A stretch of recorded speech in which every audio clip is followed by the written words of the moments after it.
Egyptology itself has a history that begins in the ancient world, but this is meant to be a quick look at how I'm choosing to define Egyptology for my channel.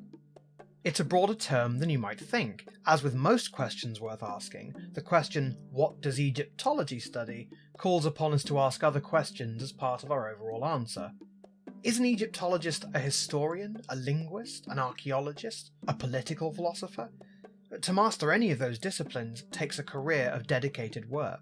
There are renowned Egyptologists the world over, but nobody can be an expert in all of those things at once. Egyptology is, and I'm going to court some controversy by saying this, a science.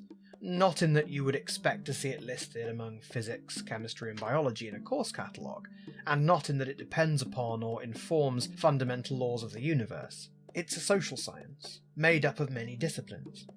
In essence, to call yourself an Egyptologist is in some ways as broad as saying you're a botanist. Yes, botany is quite a specific field of biology, but you couldn't guess just from that label whether the person you're talking to studies a particular biome, or specialises in genetics, or whether there's a genus that they study exclusively. This is a stealer. I'm not going to dissect this question any more than necessary to get my point across, but I wanted you to know I'm keeping it all in mind, and one day I will look at the history, methods and purpose of Egyptology in much more detail. For now, I'm going to reduce the question to a much simpler one. What time period do Egyptologists study? It's tempting to give the answer, Ancient Egypt. But if we look at the definition of Ancient Egypt, we quickly see that this isn't true. You and I were engaging in Egyptology when we talked about and thought about the reign of Cleopatra in my video Who Was the Last Pharaoh? Cleopatra lived long after the end of Ancient Egypt, and this isn't even mentioning the so-called Roman pharaohs. An Egyptologist can concern themselves with the geography and geology of the Nile Valley, all factors which far predate the settlement of the region by the people whose descendants would be the Egyptians.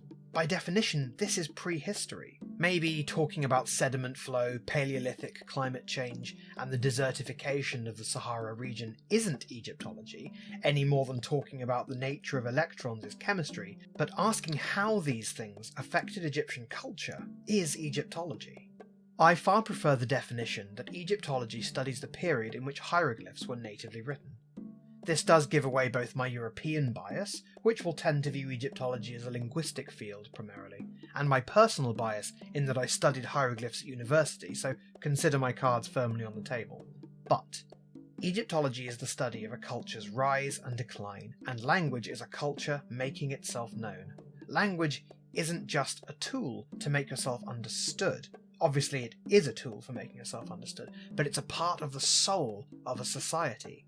To lose access to one's ancestral language is to be cut off from the ancestors who spoke it. It's to be cut off from the heritage of those ancestors, and depriving people of their ancestral language has always been a powerful tool of conquerors and tyrants, even to this day. The period of history that hieroglyphs were used in is much longer than you might think.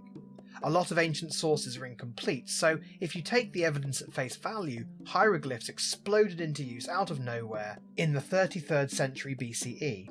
But I'm always mindful of the adage, lack of evidence is not evidence of a lack. In other words, just because we don't have evidence of a development of hieroglyphs in the centuries preceding the first definite example, doesn't mean that development didn't exist. Did hieroglyphs develop spontaneously? Were they the result of cultural interaction with the Sumerians, whose cuneiform we do see developing almost from scratch? The jury's out. The fact is, both answers require a certain degree of assumption and guesswork, and which one you prefer will depend a lot on your prejudices. If you're one of the gentleman historians who sees ancient Egypt as the supreme Bronze Age culture, you might resent the idea that they got anything at all from another civilization. Whereas if your field is more focused on Mesopotamian civilizations, then you might feel very comfortable with the idea that the Sumerians lent the Egyptians the written word. The hieroglyphs would outlive the culture that invented and made such monumental use of them, by something close to a millennium, depending upon where you cut off ancient and classical Egypt. The latest known native use of hieroglyphs was, very fittingly, a sacred inscription expressing devotion to a god. We know when it was written, more or less to the day, that day being the 24th of August, 394 CE. It was recorded in a temple near Aswan, in what was then the Christian province of Roman Egypt. Just as with the first confirmed hieroglyphic writing, this is just the latest example. It's unlikely that the author, Esmet Achom, wrote this inscription and then promptly died, taking native hieroglyphic carving with him.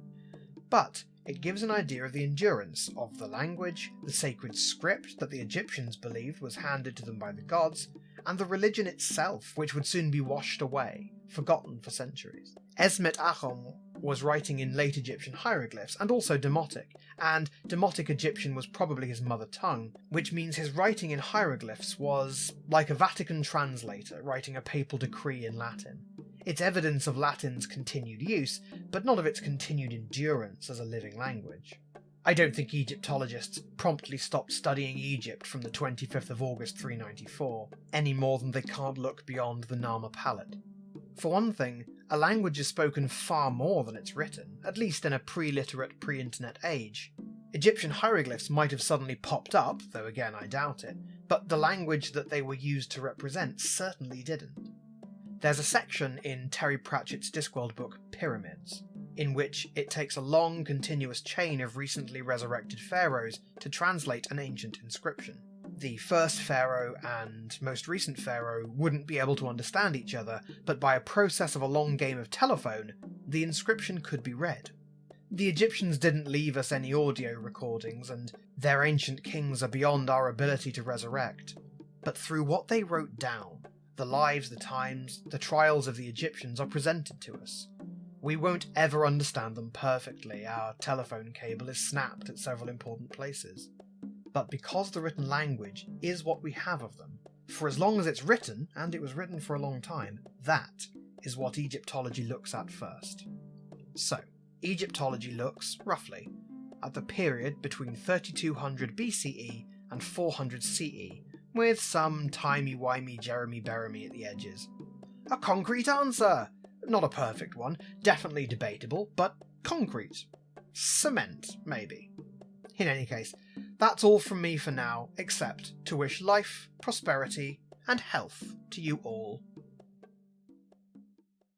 Thanks for watching. Head over to my channel for more, or click here to see what the algorithm thinks you should watch next. I hope you'll consider subscribing. If you'd like to support and collaborate on the channel directly, head over to patreon.com/armchairegypt. You can also join my Discord community, there's an invite link in the description.